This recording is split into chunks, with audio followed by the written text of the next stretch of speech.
Hello and welcome back, Eddie Brodasevich, George Stoya. We made it back from Columbia despite, maybe running off the road. I thought about it multiple times on Sunday, though. I made George drive. I did have to drive, yeah. You did. Welcome in, Josh McQuistion.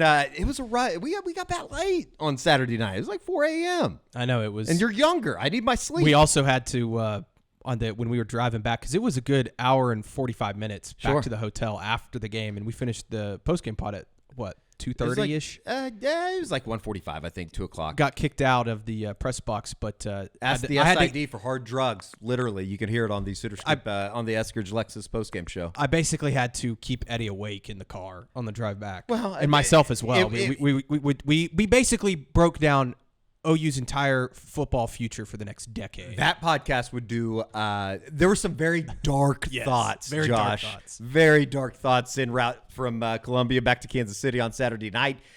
We've now had a day, I guess, more than a day and a half, if you will, of just fallout from. Let's be frank about it. An embarrassing loss on Saturday night, 30-23, a game in which you led by 7 points with 2 minutes and 1 second left, and didn't get beat in overtime. You get beat in regulation, which I don't know. Maybe that's just like the twisting of the knife into the back. We gave our thoughts on the entire situation on the Eskridge Lexus postgame podcast with Kerry Burdock. Josh, we turn to you now here for the Gameday Rewind on the SoonerScoop.com YouTube channel. Where do they go from here? It's a very intriguing, very kind of uncomfortable spot Oklahoma finds themselves in now, 5-5, 2 games left in the regular season. And, let's be honest about it. All hope to get bowl eligible seems like it vanished with the loss on Saturday night. Where are you at in terms of this thing? And then we'll kind of get into the game on Saturday as well. Guys, it would be a joke for me to sit here and say, well, you just rally the troops and you're going to go play Alabama and LSU after we spent all last week saying this is the time. This is the one. If you're going to get one, this is it. Guys, Alabama just went into LSU and stomped LSU. I mean, it was as decisive a win against two, I think good opponents as I've seen. And I'm seeing people like, well, now OU's going to, they could go into LSU. You don't have a Jalen Milroe. You just don't have that, and you're just not gonna. So where do they go? 2025? Like, I don't know. Like, I mean, I don't know. Guys, one of the things I'm most interested to see, what does the crowd look like for this Alabama home game? A game that people have circled for a long time. As soon as OU, knew they were going to have a home game with Alabama, like, what's that going to look like? What's it going to be? Everybody's been excited about this. Obviously, Oklahoma's going to have a huge recruiting weekend, and we'll talk about that over the next couple of weeks. But what do the fans feel right now? Like, where are they at? Do they rally the troops? Like, I'm very interested to see what the response looks like from the fan base. I think it's going to be a really, really good crowd, but also a crowd that is very ready to boo. I don't know about boo, but very ready to bail if it goes poorly in the first half and maybe even the first quarter. Like, you're going to need to play extremely well to get that thing juiced up. But I think that it is going to be a good crowd because this is, like you said, Josh, this is a game a lot of people have had circled, a lot of people that have already put in plans in motion to get back to Norman for it. We found out today it will be a 6:30 ABC kickoff, another primetime viewing, I guess pleasure for the national football fan, but certainly another opportunity for Oklahoma to embarrass themselves. George, what do you make of the crowd? $163 currently for the get-in price on Game Time, which you guys can go check out on your own. As you know, Game Time, a good friend here of the SoonerScoop.com YouTube channel. What do you think of the crowd? I mean, I think they're definitely going to show up, sure. Right? I know that because, like you said, people have been wanting to go to this game. I do believe that there will be boos when OU goes 3 and out on the first possession. Well, maybe they'll get a first down and then go 3 and out. So maybe 7 plays. It's also interesting. Oh, no, they might not go for it on 4th down. I was looking at some statistics today, and we can get into this during the Alabama week, but I believe Alabama leads the conference in turnover margin, and OU is dead last in the turnover margin. Good. I think Alabama's plus 10 and OU is negative 9. And so that could be a problem, but I think the crowd will be good. I do think that the fan base is pissed off. I think they're angry. I think they're depressed. I know talking to... It's like every adjective that you could think about to describe them right now. They're probably miserable. Somebody feeling that. Miserable. I know talking to my dad, the great Sam Stoya, the word he used was depressed. He told me, and he's been a season ticket holder since the 90s. He sat through the John Blake era, went to every game during the John Blake era. And he said this is about as depressed as he's been since then, and was even like, I don't know how I'm gonna go to the Alabama game and enjoy that.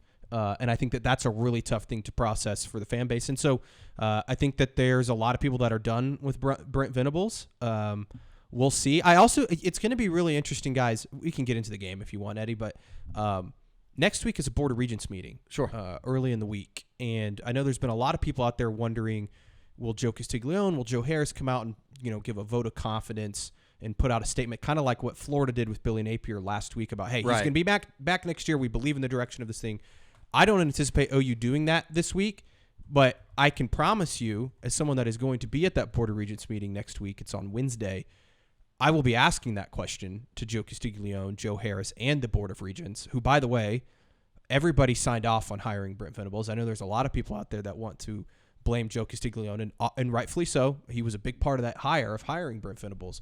But everybody was on board with this, including the big money donors that would have to come up with the check to buy out his contract as well. They also all signed including off. Including the fans. Yes. That flooded the airport. I mean, yes. Can't have that both ways. Right. And I get it. People are frustrated and people have to be held accountable. I get it.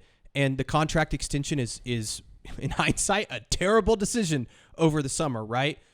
The Board of Regents, Joe Harris, and Joe Castiglione all agreed to that. And the big money donors who are paying for that contract now and might have to pay to bail him out also paid for that contract and approved it. So it all goes out there. It kind of depends on how you want to look at it. Do you want to look at it through the lens of they've had a lot of shit luck? It's a bad product. I don't think anybody's defending that. But they were also working off of a 10-win season. It felt like the trajectory of the program was headed in the right direction. And then reality struck this year, and they've lost some really indefensible type games and in indefensible type ways, I guess I should say. And that's what leads us into the game rewind for Missouri, coming off of a 30-23 loss, a game that, again, we'll start on the offensive side of the ball. You can't turn the ball over. And Jackson Arnold, as much as I want to believe in him, it's become an issue. Every time that they turn the ball over, and now they have turned the ball over, and it's not just Jackson Arnold. OU has turned the ball over 13 times in the last 5 games. You're not going to win in the Big 12. You're not going to win in Conference USA, for Christ's sake, if you turn the ball over that much. George, you're about to say something. Well, I was been doing a lot of research. A lot of sick research, I'm sure. I tallied up every turnover that the OU quarterback has had this year, not just the turnovers OU as a team has had this year. Any guesses on how many points those turnovers have led to this season? Just from how many turnovers have they had, I guess would be my question. I'm counting them right now. I don't know the exact total. That's not good that you can that you have to go through a list of numbers. I mean, I would imagine 12 turnovers total from Jackson Arnold and Michael Hawkins combined. I mean, I want to say it's somewhere along the lines of, I bet they've given up at least 6 or 7 touchdowns, and then probably 2 or 3. I'll say 11 of the 12 turnovers have come with points. How about that? Incorrect. Not that bad. Okay. I believe it's 8. 52 well, that's total. 52 total points. It's unbelievable. That's 52. It's a mind-blowing number. It's something that we talked about on the Eskridge Lexus post-game show. Here you see some of the turnovers from Jackson Arnold this year. They have a knack for when they turn the ball over, it's not just a, hey, bail us out defense. It's catastrophic. We're losing the game type of turnovers. And specifically with Jackson Arnold, who fumbles away the the game on Saturday. I hate to put it like that, but that's the reality of the situation. Yeah. Josh, just in terms of offense, where do you want to go with this? I'm ready to shit on everything. Same. I'm about halfway through the Monday Morning Idiot, and I have screamed and cussed and yelled already, which I rarely do. It's just bad. But guys, the thing was, and I know you guys were there at the game and you're watching it. Jordan Rodgers, the booth is talking about it going into that final drive. They're like, the one thing you don't want to do here is turn the ball over. And I'm like, no shit. Like, are you serious? Like, I never even. And then 20 seconds later, you're like, oh God. Like, apparently it needed to be said. Like, it's unbelievable the ball security problems. And guys, I thought from snap one, Jackson Arnold did not look like the guy we saw. And I know people will say, oh, it was Maine. He didn't look like the guy we saw against Ole Miss, where I thought he looked confident. He was making good decisions. He was buying time for his receivers with some of his movement in the pocket. This one, it was just like, oh, don't see it. I'm going to run up the middle. Like he had some opportunities, guys. There was one on the right after the Bauer Sharp, the fake punt. Sorry, couldn't get there. Right after that punt, there is I believe it's on second down. He looks, or no, it's the third down. He gets sacked twice. Third down, he's looking at it. You see him feel the pressure. He immediately looks down. Jordan Rodgers does a great job, shows it on the end zone footage. And if you see it all 22, Deion Burks is wide open in the end zone. But he gets so weary of that pressure, and that's what it looked like. All game long, he reverted back to, oh no, they're about here. Like, it just seemed like he was uncomfortable from the start. And I mean, not to mention just airmailing Brennan Thompson on the first series of the game, that if they hook up there, I think Brennan Thompson's going to win that foot race. Again, guys, and I mean, I don't want to put all on Jackson Arnold. I just got through with a sweep to Bauer Sharp. Like, there is plenty of blame to go around, and guys, it makes sense. Like a month ago, when you say, yeah, Joe John Finley's up in the booth, and now the tight end's getting the ball, and blah, blah. The last 2 weeks, we hadn't seen the got to get Bauer Sharp the ball in the most absurd situations. But it reared its head in Missouri, and I don't know why. Like, what? Why are jet sweeps? Why are you running wide receiver or tight end bubble screen? Like, what are they doing? Like, Missouri had an entire playbook of, this is how we're going to get the ball to Luther Burden. We're going to run it to him. We're going to put him in the backfield. We're going to do 100 things. OU's been lamenting the loss of Deion Burks for a month and a half. They get him back, and they do nothing to find a way to get him the ball. What are you doing? Like, I don't understand any of it. That's why, and I mean, we could sit here and break down the Missouri game, but like I just keep going back to this because I went back and rewatched some of it, and Josh, you kind of are alluding to it. There are plays in this game, one that you're like, what are they trying to scheme up here? It doesn't make sense. The game plan doesn't make sense. And then there's also times that the guys are open and Jackson is just not seeing it, and it's just like, that's where I come back to this idea of where, everybody wants to talk about Brent Venables' future. And yes, at the end of the day, the way the team performs is obviously on Brent Venables. But I also keep coming back to the fact of like, well, like a lot of this is very fixable if they get the right people in here to fix it. And they have some nice young talent. Xavier Robinson was awesome, which makes you wonder why the hell hasn't he been playing this season? And that's the part where I keep coming back to like, should Brent get another year? Should he not get another year? I'm like, well, a lot of this shit that's going on is like, we're so caught up in like Brent Venables and how bad it's been this season. Are we just being blinded by just the worst offense that we've ever seen? And Brent's accountable for that, right? He's accountable for getting into this position. But I almost am like, should he get another chance to try and fix this? Because like I'm putting the blame on. Do you know what I'm saying? Yeah. Am I making sense at all? Yeah, because there are a lot of points. You can argue either side of this, and I think that at the end of the day, nobody really truly cares about the ins and outs of what the decision's going to be unless Oklahoma's winning football games on Saturday. But it's tough to get there when you look at the entire product or you look at some of the missteps within this team. Like, for instance, like I don't know if it's an offensive. I don't know if it's a quarterback's fault that you get a fake punt. You're inside the 10. You have first and goal on the 10-yard line. And you get a delay of game. And you get a delay of game because here's my it's just my pushback mind-blowing on that is everybody has pointed that out. It was awful. It was bad. And everybody wants to be like, well, Brent's game management sucks. His game management, other than that, I don't think was just terrible in this game. On Saturday. Like, I think that was a really bad moment, a really bad gaffe, which, by the way, the officials deserve some blame for that because they did screw that up. They were supposed to reset the clock. Now, Brent's just got to eat it and call the timeout. Sure. And move on from it. But I also am like, okay, the game manager, everybody's pointing to that. That is the only instance in that game that I'm like, okay, that was poorly managed. I saw some people saying, well, they should have just ran the clock out and gone to overtime. There's a minute and 3 seconds left. And I get it. The offense has been bad all season. You got to be a little aggressive there. You had just moved the ball down the field. I know it was running it, but you have to be at least a little bit aggressive to see if, hey, your kicker made a 56-yarder earlier in the game. Sure. You only got to go about 30 yards down the field. Brent said after the game they were comfortable with 62 to 63. Yeah. And so why would you not be underneath aggressive? I was underneath the field goal or the goalpost on the 56-yarder. He effing booted that thing. He was really good. We need to stop down. Like, shout out Zach Schmidt. He was incredible. He's been great all year.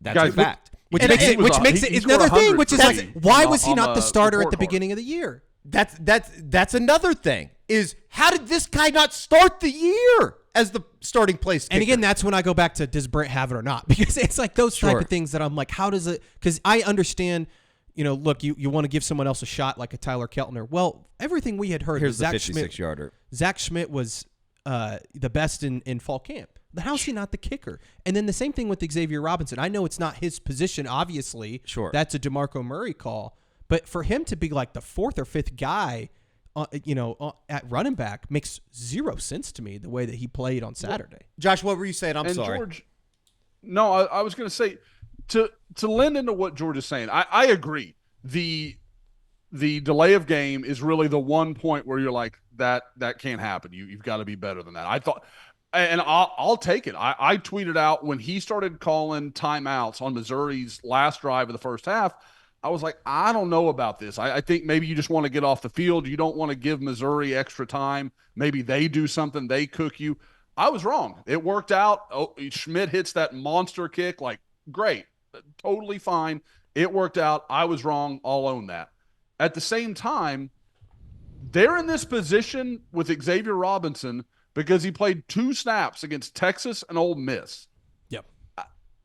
Like, that's not playing with the long view. Like, either you didn't realize what you had in Xavier Robinson and you wasted 2 games so you could redshirt him and yet still maintain, the one of the better options your offense has seen over the last few weeks, or you did know what you had and mismanaged how to use him. Like, you just put him out there and didn't think about the repercussions of it.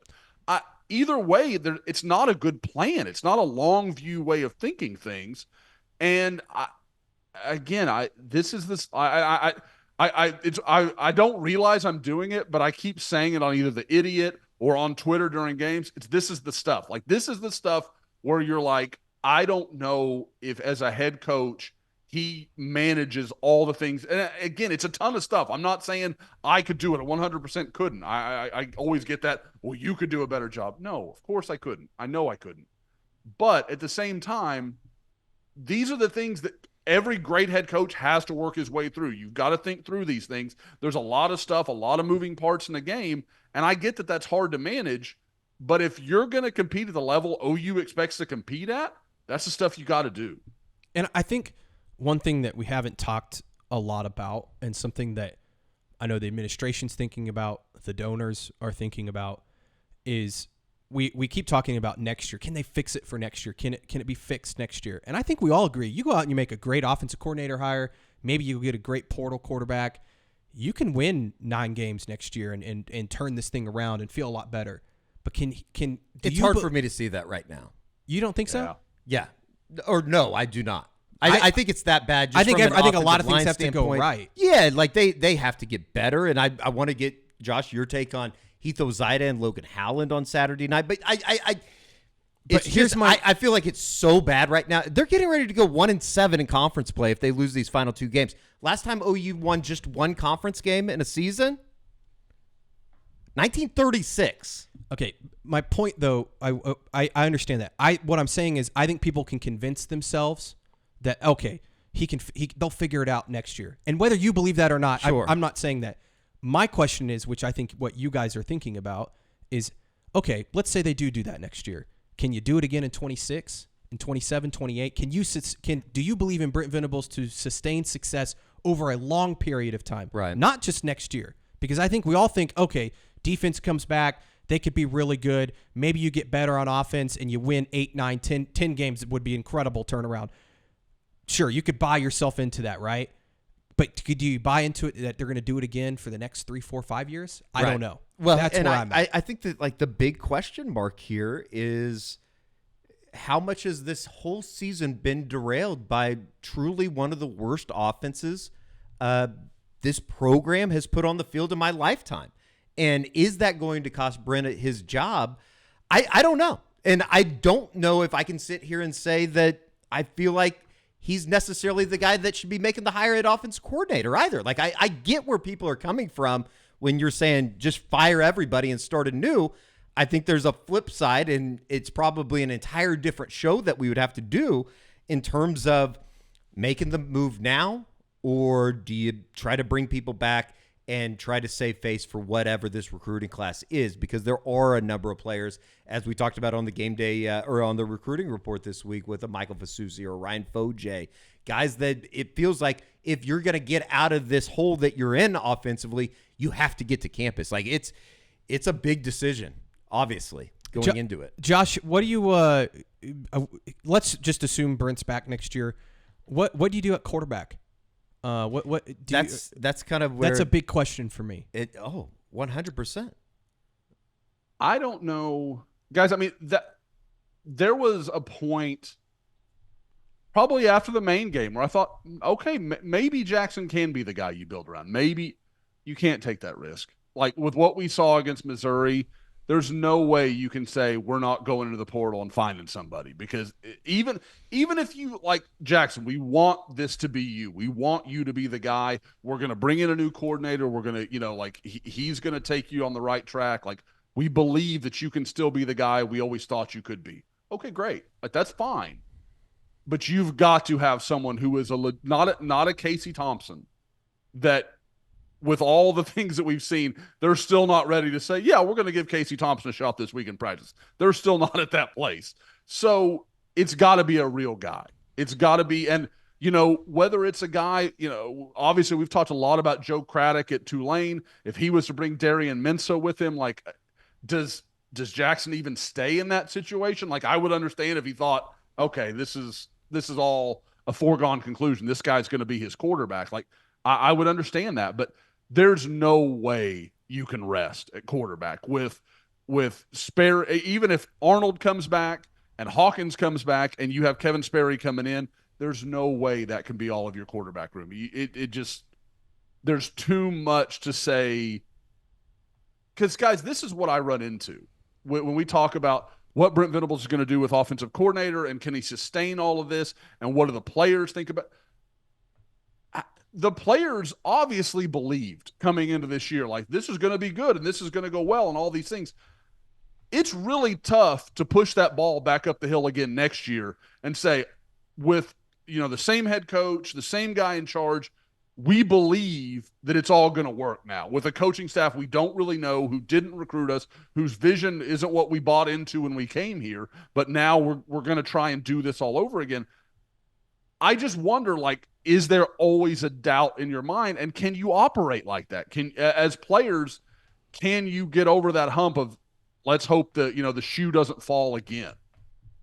I will say, I know there's a lot there. Yeah, no, there's a lot. And you're right, Josh. And I had a question this week in my mailbag, and I'll have to do a little bit more research on it. But basically asking, has there ever been a head coach in college football that has struggled this much in his first 3 years and turned it around, sure, right? And figured it out. We were talking about that on the drive back yesterday. So I did some research just in the SEC. I would have to go look in the other conferences. But since 2010, there have been 4 head coaches that were not fired after having losing seasons in 2 of their first 3 seasons. Those 4 are Mark Stoops at Kentucky, Eli Drinkowitz at Missouri, Clark Lee at Vanderbilt, and Derek Mason at Vanderbilt. Now, you look at that list and you say, okay, well, Mark Stoops has obviously done, for what it is at Kentucky, a very good job. Now, that's Kentucky. Clark Lee is clearly trending in the right direction at Vanderbilt. That's Vanderbilt. And Eli Drinkowitz, I think, has done a heck of a job at Missouri after I think he had 3 straight losing seasons to start his career there and was on the hot seat last year. They win 10 games. Now, the difference between all of those are you're talking about programs where the expectation is not what it is at Oklahoma, right? And so it's difficult to compare those. But if you're looking for some glass half full, you could go all the way back to 1994. Whenever it was, Nick Saban became the head coach at Michigan State, did not win 9 games till his 5th season at Michigan State, ends up going to LSU, and did okay at LSU for the first 3 years. I think it was 8-4, 10-3, 8-5, and then won the national title. So how did he turn out after that? Turned out pretty good. Now that is like ultimate glass half full. Sure. You heard it here first. George Stoya has got Nick Saban and Brent Venables. And I think part of this discussion, guys, and again, like you said, this is the Game Day Rewind. We're getting into a lot other stuff, but like part of this discussion is even those comparisons. College football has changed so much in recent years that you can convince yourself there is quick fixes, both as, you know, an offensive coordinator, maybe bringing in somebody as like a Darian Mensah, right? Or I've started to become a fan of Jake Spavital, and the quarterback at Baylor, Sawyer Robinson, has been one of the best in the country this year efficiency-wise. You bring somebody in like that, maybe you could fix a lot of things. The same could be said about head coach. We talk all the time about, and we were pretty negative on the instant reaction about, you know, if you hire a new head coach that could sit back the program several years. And while that's true, you could also have a situation like Indiana where Kirk Cignetti brings in some of his own guys and you turn around this thing very quickly. Right. So, and that's where it gets really complicated in today's world of college football, where you can have quick fixes. You can figure it out quickly, whether that's a new OC and a new offensive staff, or it's a whole new regime at a place like Oklahoma that you know is a blue blood and has had the success it's had in its history. I would say, just to kind of close out this conversation, it seems like whatever you do, I think the best advice, and certainly nobody's asking for my advice on this, but the best advice you could take into the decision making, you can't be scared about not knowing who's out there, or being afraid. And this is something that we've talked about, and Josh, I'm sure that we'll talk about it on the Unofficial 40 this week. You can't be scared to make a move or face a big buyout of somebody because of the unknown that's out there, or that isn't out there, that you feel like's out there, because there isn't that prize jewel in terms of a Lincoln Riley at East Carolina. Maybe there is somebody like that fits that mold, but you can't be scared in saying, well, we don't want to make a move now because there isn't that, you know, big star or upcoming guy in the college football world, or that we see as that. Yeah, and if that makes sense. I would also say to that, everybody's talking about the buyout number, $44.8 million. I think if Oklahoma wants to come up with that money, one, I think they could, and two, it's not a lump sum. Sure. It's over time that they would have to pay that number. So it's not like a situation where you have to come up with $45 million tomorrow. I also just think that if Oklahoma really wanted to do it, they could do it. That's what we always say in college football. And I think it also, like, I think it's been said tongue in cheek here over the last couple of days, but if you're getting $40 million for a buyout these days, why don't you just funnel that money into the NIL? Yeah. And use $40 million to go buy a new roster, because there are some teams out there that have done just that, and two of them come to mind that enjoyed some success in Columbia and Oxford on Saturday. Let's get back to the Missouri game. I know this is the Game Day Rewind. Sorry about that. I got I think there's a lot of people that want to hear that conversation, though, Yep. and I think it just also kind of highlights where this thing is at right now, because when you're talking about an offensive line or an offensive unit, just overall, it was another really bad day for Oklahoma. Where they're coming from, though, they only gave up 3 sacks. They found some success in the run game. What'd you make of Oklahoma, and specifically the offensive line position or offensive line unit on Saturday? Don't look now, guys, but Logan Howland's playing pretty good football. Like that, for everybody that wrote him off coming out of Ole Miss, it was like, oh, this guy will never be anything. Okay. Like, you've got to understand the growing pains that come with being a young offensive lineman. Like, it's just going to happen. We were talking about it in the recruiting report, which if you haven't watched, obviously go watch that as well. Michael Vasusi's not going to come in and be ready. Logan Howland was a high school tight end that played his final year as a tackle. Like, he's still learning the position and will continue to for quite some time. Like, there is a lot he doesn't know yet. But you're watching him really make improvements week over week over week. And I thought he was probably Oklahoma's best offensive lineman on Saturday night. Like, I thought he really played well. Heath Ozida had some really good moments. I think as much as anything, along with their own personal growth, they're learning to play next to each other. Like, and you guys know those guys are buddies. They're friends. They came in together in the same class. We've seen them hanging out in the summers during workouts and stuff. Like, they clearly have a good relationship. So you would think there's good communication. They're talking to each other. You saw them, Missouri moves around a ton up front, just almost every snap they're sliding, they're slanting, they're doing stunts. So there's a lot of different stuff. Well, I thought they did a great job dealing with a lot of that, especially for young guys in a hostile environment. I thought it was really, really impressive. I thought Troy Everett played pretty well. I thought maybe it was his best game so far this year. The right side of the line was fine. I think people, and I include myself, I think I was probably harder on Spencer Brown than I should have been. Going back and watching it, he had the awful play on fourth down, just awful, awful. He had another one on a pass blocking situation on the drive in the second quarter when Oklahoma gets down inside the red zone, and I can't remember how they got there. It was a big punt play of some kind. Yeah. No, it was in the second quarter. Oh, I second can't quarter. remember what I'm sorry. it was. I thought you meant second series. That's my fault. Yeah. So I don't even remember what it was, but they get down there. He just leaves the door wide open. A defensive end runs around and about sacks Jackson Arnold. The whole play was off from the start. So again, was it good? No, I'm not going to say it was a good offensive line performance. It's vastly improved from where it was even just a couple weeks ago. So like there's growth happening, but again, I mean, obviously they've got to get some people healthy. But if you could tell me that they get Michael Tarquin back, for this game, and Michael Tarquin can start at right tackle, that's a serviceable offensive line. It's not good. It's better than anything we've seen so far this year, in my opinion. Yeah, and just based off what we saw from Michael Tarquin, it's a good thing Oklahoma's not playing this week. He certainly didn't look like a guy that was going to be ready to play Saturday night because of the ankle injury. And George, I know that we talked about it. It's like that kind of just highlights where they're at right now in depth, that they had to bring a guy that could barely walk around during warm-ups to be ready in case somebody got hurt. They literally have no other tackles available right now. It's insane. The injury situation this year is just incredible. Which will be another full show that I'm sure we'll do during the summer or during the offseason about what the F is going on with all the injuries on the offensive side of the ball. Like Deion Burks, I have no idea, if he's going to be available in a couple weeks. He certainly didn't quit. No. I can tell you that. I know that we talked about that on the postgame podcast, but he almost got decapitated on the field. Yeah. The Jalil Farouk didn't play. I think he maybe played 1 or 2 snaps in the second half. Yeah. I know that he said after the game that was just kind of the game plan. I think he also probably just wasn't 100%. Neither one of them looked 100%. No, they didn't. And it might all go hand in hand, but, we would highlight some wide receivers and talk about it, but they threw the ball 15 times, had 74 yards. I mean, there's just not a whole lot there, Josh. I mean, it kind of is what it is. Guys, I put out the stat after the game Saturday night. 24 attempts for 74 yards, like 3.1 per attempt. Guys, It's terrible. I didn't think you could be that bad. Like, yeah. I didn't think that was even a possibility.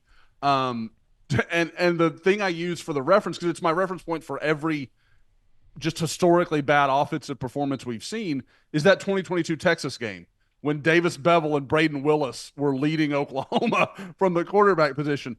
And with a converted tight end playing a considerable amount of snaps, Oklahoma averaged 2.2 yards per attempt, almost as many as they did against Missouri with their starting quarterback and 2 returning starting receivers. Like,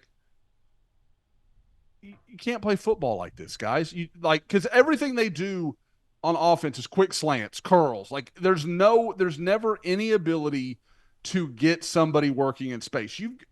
You've recruited all these speed receivers. You've got Deion Burks. You've got Zion Raggins. You've got Brendan Thompson. Guys, OU with just their receiver room could go challenge the 4x1 of almost any team in the country with just their receivers. They've got guys who can fly. And they're running little crap across the middle where the safeties get to bully their receivers. Linebackers are getting to take shots at them. Like, you're just not putting them in positions to succeed. It's the same deal. Like, people getting mad at Bauer Sharp about the stuff that happened. It's got nothing to do with Bauer Sharp. Bauer Sharp's just his number got called. He's trying to go make a play. He's not being put in position to succeed. I don't understand. And I'm sorry. I feel really bad because Eddie keeps trying to get us on track. And George and I keep diverting to like, this is a shit show. This is so bad. And instead of like, this was good. This player did well. This thing from Missouri, we just keep getting broad view. And I apologize to Eddie. He's trying really hard. I mean, it's they played, 10 games now? And we're talking about a coach losing his job in the third year at the University of Oklahoma. I mean, I think there's a lot more other shit to talk about than why they keep giving the ball to Bauer Sharp, right? That's the crux of the problem. It's. I was talking to my dad, and to Josh's point about that they're not running anything down the field half the time. There's 30 seconds left in the game, right, or less than 30 seconds left, and they got to get to midfield now at this point to run a Hail Mary, and they're running like a 5-yard crosser with Deion Burks, and that's the play. Well, I like that. They were setting something up for the fifth quarter. I mean, like, what was that? Like, it's crazy. I was also going to read this stat. The OU is averaging 9.3 yards per completion this year. That is tied for last in the country with Michigan. Well, I guess it's good company to be in. Other than that, I don't know. Oklahoma fans don't have the memories of winning a national title 360-something days ago. No. Defensively, if we want to get into that real quickly. Yeah, I mean, let's do it because I think that there was a point as Billy Bowman picks up the football and runs it in with 2 minutes left that you thought, holy shit, they're going to get away with this again. And as it turns out, it was a pretty good – I mean, tell me if you've heard this before. Pretty good defensive effort. Probably played well enough to win, Josh. But when you really, really needed it, you couldn't get off the field because they went 75 yards in 57 seconds. I don't know. Like, and that's kind of where you – again, I don't want to get into this, but, like, that's where you talk about the Brent Venables era as a whole. It's like they've obviously become better defensively. They held Luther Burden, as you see here, in check. I thought Billy Bowman had a really nice game. Had the 4th and 1 stop that you'll see here on the highlights was fantastic. But then there's other spots where you go, you just can't do that. You can't give up a 28-yarder over the middle to Theo Weiss to start a drive that ends up tying the game with less than a minute left. You can't give up the 3rd and 16 to Luther Burden.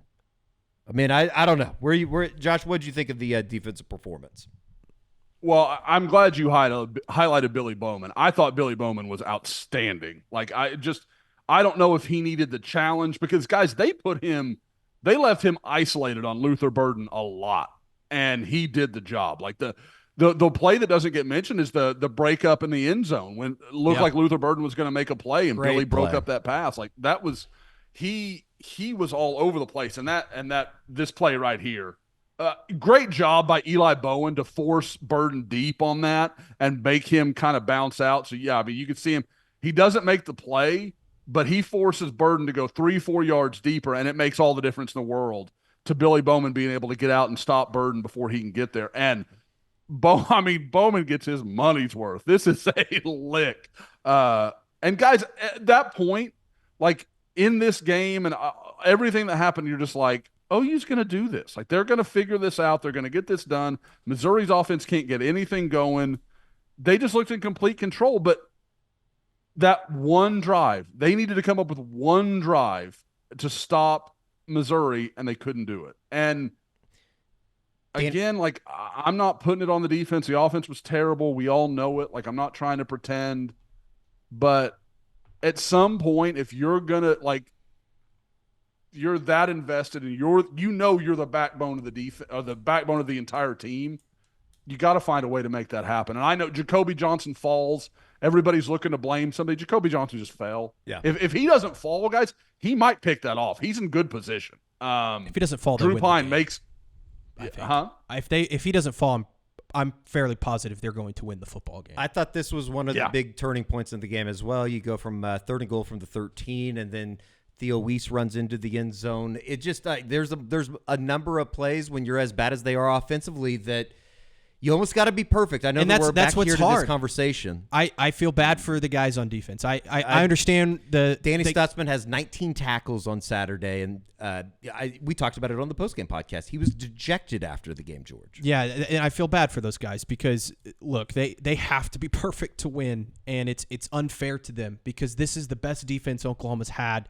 in a long time, and it's getting totally overshadowed. And I get it. They can't give up the drive that they did at the end of the game. It was a bad call on Woody Washington. What did you think of that, Josh? The Woody Washington hold? I have not made it back in the review. I was so busy watching the game that I only saw it I think twice. It looked awful. But I won't say I really got to sit and watch it and rewind and kind of mess with it a little bit. But I mean, first impression was I don't know how you make that call in that situation. It was a bad call. Jacoby Johnson falls down, and then Theo Weiss. Look, it's 2nd and goal at the 11 with a minute left, and Theo Weiss makes one hell of a grab. Hat tip. And incredible. That to me, I get it. People are frustrated that they gave up that drive. I'm sorry. I'm just not going to sit here and be negative about it. The only reason that you were in the position to close the game out was because Billy Bowman has another scoop and score. They were lights out for 95% of the game, and that's all you can ask for from that group. Maybe a little bit more pressure generated from the guys up front. You can start nitpicking, but it's a good spot to be in. It's a good spot to have to be able to nitpick to say, yeah, you could have done this much better. Obviously, the offense failed you yet again. Arbace and Thomas, that was the point where I was there. Like, they're going to win. I was like, they're going to get out of here. Yeah. Just unfortunate. Guys, the pressure up front, that they've got to figure something out. I mean, going like you talk about, okay, Brent Venables, Zach Alley, everybody comes back next year, fine. They're going to have to figure out a way to be more consistent with their pressure. R. Mason Thomas can't only get pressure in the 4th quarter. There's just nothing unless they're blitzing, and then it forces them to leave these corners out on islands, and that's when they get into these trouble because they don't have corners that are good. If you have Gentry Williams out there, you can get away with that more. A healthy Gentry Williams, yep, he's going to cover up a lot of mistakes. He's going to let you isolate, you can go man-to-man with Luther Burden more often with a corner like that, but they don't have corners like that right now. I think the world of Eli Bowen, I think he's going to be really good, and I think Jacoby Johnson's super talented as well, but those are young guys. They're going to make mistakes, and again, I just feel terrible for Billy Bowman, for Danny Stutzman. These guys came back. All they wanted to do was go out in a big way, lead OU into the SEC, and now they're sitting here. They're 5-5. They're probably not going to go to a bowl game if they would have even, who knows if they would have played in it or not, depending on what level the bowl game is. And now we're talking about what does the fan turnout look like? If there's any reason you go to Alabama, if you're on the fence, those guys on senior day, 1,000%. let them have their moment. Those guys deserve that. They've played their ass off for 4 years, and for Oklahoma to be in this situation and through absolutely no fault of theirs, that's just brutal for those guys. Ethan Downs, Woody Washington, and Jalil Farouk part of that mix as well. I know we talked about it a little bit again on the postgame podcast, but you did talk to Jalil after the game. You can see all of those postgame interviews on SoonerScoop.com's editorial page on YouTube. Pretty rough watches when you see Danny and Billy and Jalil talking about it. But there is a chance Jalil could come back next year, and it's certainly something that he's pretty open and honest about. Yeah, I think he wants to. Yeah. I truly do think he wants to come back next year. Again, largely might depend on There's a lot of questions. If Emmett Jones is back. That. Yeah, who's playing quarterback, yeah. Offensive coordinator, scheme, all that stuff. But, when you talk about having senior leaders coming back next year, he would obviously be somebody that I think Oklahoma would obviously want to have back. No doubt.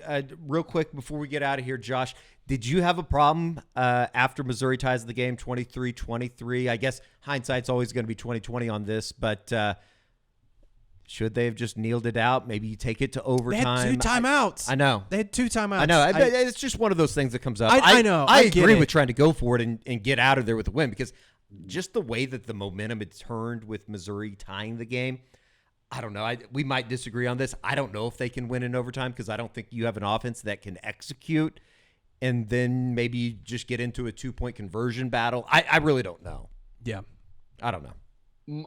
My thought, and again, knowing me, I'm always going to favor aggressive. Like I always want guys to go get it, try to make something happen. Like that's why me criticizing Brent for the timeout before the half. Normally I'd be gung ho about it. I was just kind of looking at the game the way it was being played. What I will say, and again, this is just kind of the other side of the argument because I really don't have a problem with them chasing the points and trying to get out of there in regulation. Oklahoma's kicker was on fire, was really kicking the ball well. So if it gets into a field goal situation, okay, fine. Missouri's had already missed an extra point. Sure. And then you've got, like, when you look at the run games, I thought Oklahoma was having a lot more success running in close quarters than Missouri was. Yep. And so if you've got to play that kind of game, I just like Oklahoma's chances a little bit more. Like, I still think they were right to do what they did, but more than normally, I would say, I could hear the case to let's go to overtime and see what happens because I think that matchup in a lot of ways could have favored Oklahoma. And you know, to be fair, you know, they had gotten the pass interference on the first play, so they were at the 30, and then they got 5 more yards there at the 35 with 30 seconds left. I just, in that scenario, and I think they still had a timeout left at that point. They had burned one, so they had one timeout. They're at the 35. In your head, if you're the head coach, you're saying, okay, we got 30 seconds to get about 25-ish more yards to have a shot at maybe a field goal here, right? You probably want to get to the other 40. That, to me, yeah, you do that. But the other part in your head, and I'm sure this went through Brent's head, is I've also got a quarterback that's turned the ball over a lot in his career, and that's the one thing you can't do. But I think that in that moment, and it's tough because I'm sitting here saying trust your players that have screwed up all year, but you're saying, okay, I'm going to trust my quarterback to make the right play here. I mean, I don't think in any world that he thought, yeah, Jackson's going to fumble the ball in a way that it's going to be easily returned. I could have returned that for a touchdown. Like, I don't think that crossed anyone's mind that was a scenario that was going to happen. If anything, you thought that foot race to the end zone. Oh yeah, I would have won that foot race. But if anything, I mean, you thought maybe he could throw like a ball way downfield and it's intercepted, and that would be really bad. Sure, but like that would have been the best case scenario. Yeah, in this situation. But I don't blame them for trying to go score and win the game. Oh, by the way, speaking of trust, they must have a lot of trust in Peyton Bowen returning punts. A little sick of watching that operation as well. But just add it to the list. Add it to the list of things that we are displeased about with the Oklahoma football program. All right. I think we covered everything. I don't think anything. Nobody feels better and nothing is fixed. But we will be back on Wednesday for the unofficial 40. Obviously, a little bit of a weird week here on the SoonerScoop.com YouTube channel as well, with Oklahoma having the bye week. We won't be talking to players until Wednesday night. I think there's a chance we talk to Brent Venables as well. Maybe. I don't know about that moving forward. But we do have a couple guys that we're going to catch up with, a couple national folks that have their pulse or keep a finger on the pulse of the Sooner football program that we look forward to having those conversations. So we'll have a bunch of stuff regardless of Oklahoma in the bye week. We're going to be here no matter what. You can't get rid of us. For George and Josh, I'm Eddie. We'll see you right back here on the SoonerScoop.com YouTube channel.